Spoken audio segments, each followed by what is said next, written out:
whatever it takes to get you to try harder, read more, set your goals, and go for it. Here's the next attitude disease. Overcaution. Some people never will have much. They're too cautious. Now, you can also be too reckless, but you can also be too cautious. This is called the timid approach to life. And my caution was always the risk. Risk used to drive me right up the wall. I used to say, what if this happens? It's called the language of the poor. What if this happens? And on top of that, if this was to happen, look at the fix I'd be in. I better not try. I could always ace myself out. Then I'll tell you what changed my whole life when I finally discovered it's all risky. The minute you were born, it got risky. If you think trying is risky, wait till they hand you the bill for not trying. If you think investing is risky, wait till you get the tab for not investing. See, it's all risky. Getting married is risky. Having children is risky. Going into business is risky. Investing your money is risky. It's all risky. I'll tell you how risky life is. You're not going to get out alive. That's risky. The Englishman says, well, if that's the way it's going to work out, let's give it a go. Right, that's what it's for. Give it a go. Somebody says, yeah, but I'm looking for safety and security. Fine, then huddle in a corner. We'll cover you with a sheet, bring you 3 meals a day. And we'll protect you, feed you, look after you, care for you. We won't let anything happen to you, and you'll probably live to be 100. The guy said, well, yeah, I'd live to be 100. But what a way to live. Right. What a way to live, safe and secure. Don't ask for security. Ask for adventure. Better to live 30 years full of adventure than 100 years safe in the corner. And see, it's not important how long you live. What's important is how you live. Here's the next attitude disease. We're almost through with this motley list. In fact, we're almost through. Hang on. The next one is pessimism. Pessimism, the deadly disease of always looking on the bad side, the problem side, the difficult side, checking all the reasons why it can't be done. The poor pessimist leads an ugly life. He doesn't try to figure out what's right. He tries to figure out what's wrong. He doesn't look for virtue. He looks for faults. And when he finds them, he's delighted. How ugly. This is the poor guy who looks through the window, doesn't see the sunset. He sees the specks on the window.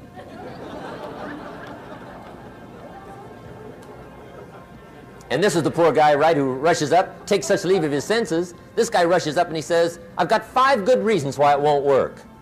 He's so dumb he doesn't know all he needs 1. He's got 5.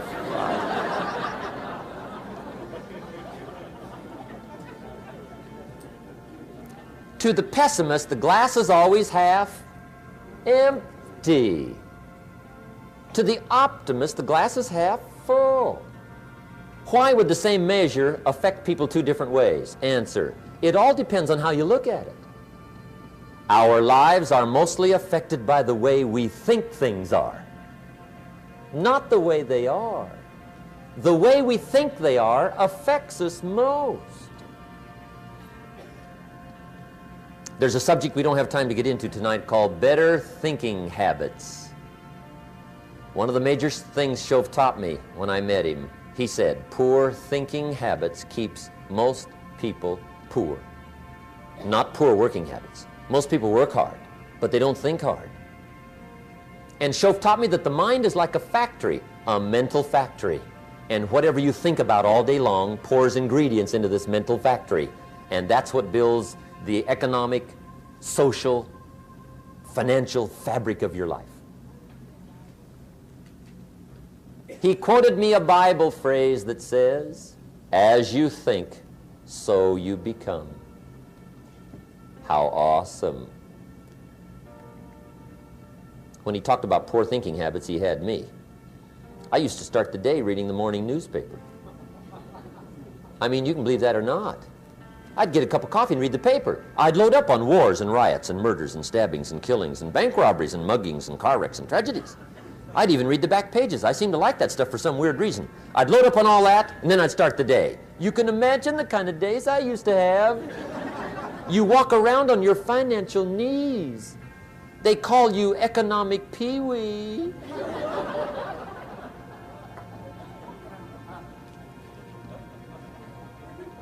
The guy says, I want to be a great leader. Wonderful. The first thing we do is follow him to his house. When we get there, we walk in and check his library, number one. Somebody says, well, why check his library? The reason is because what a man reads pours massive ingredients into his mental factory, and the fabric of his life is built from those ingredients. You would not believe what some people have got in their house to read. You would not believe. One of the best dressed up words I know for a lot of it is trash.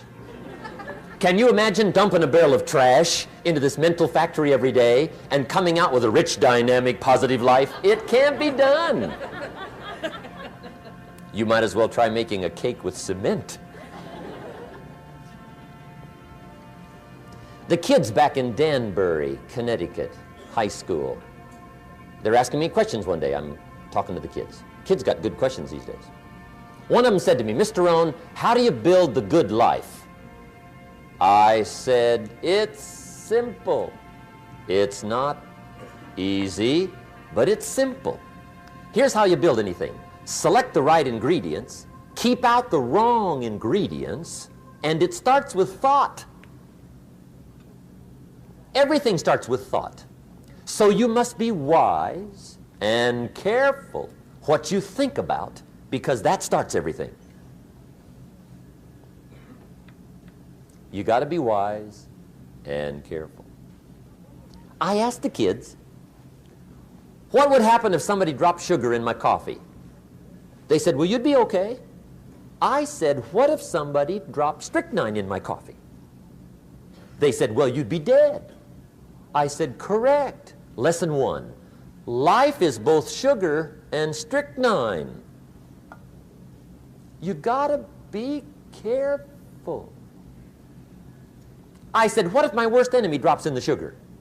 They said, will you be okay? I said, what if my best friend, even by accident, drops in the strychnine? They said, well, you'd be dead. I said, correct. Lesson two, watch your coffee.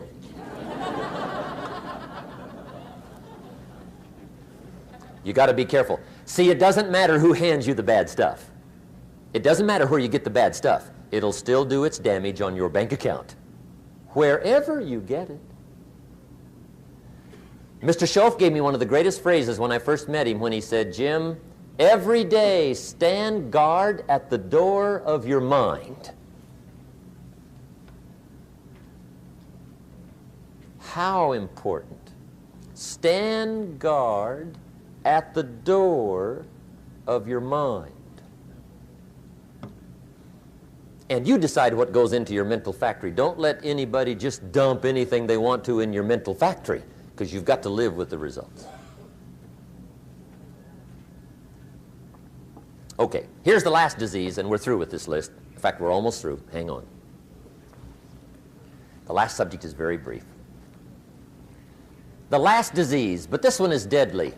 Engage in this one, indulge in it even slightly, and you might as well forget the future, because it's going to forget you. Complaining, crying, whining, griping, a Bible word called murmuring. See, that'll ace your future. Spend 5 minutes complaining, and you have wasted 5. And you may have begun what's known as economic cancer of the bone.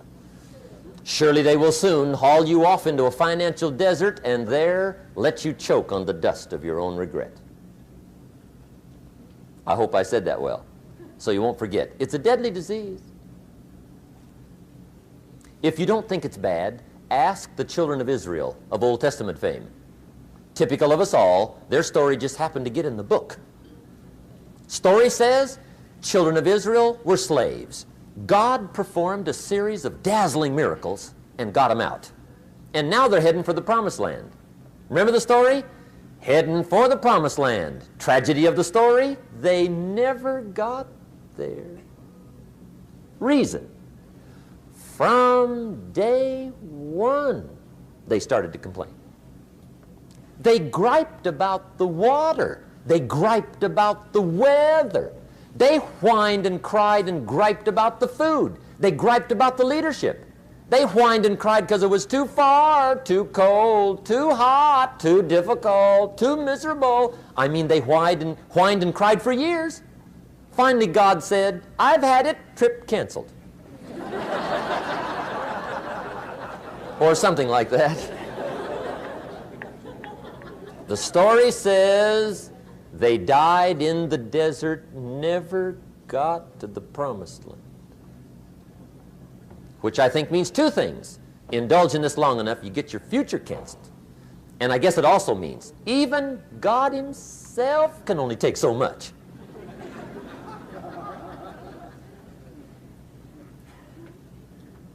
Okay. Just be on the lookout of the things that can destroy all the good you start. The war is on. And this evening, tomorrow, mentally, personally, socially, economically, you got to make sure you're winning the war. And this is part of it.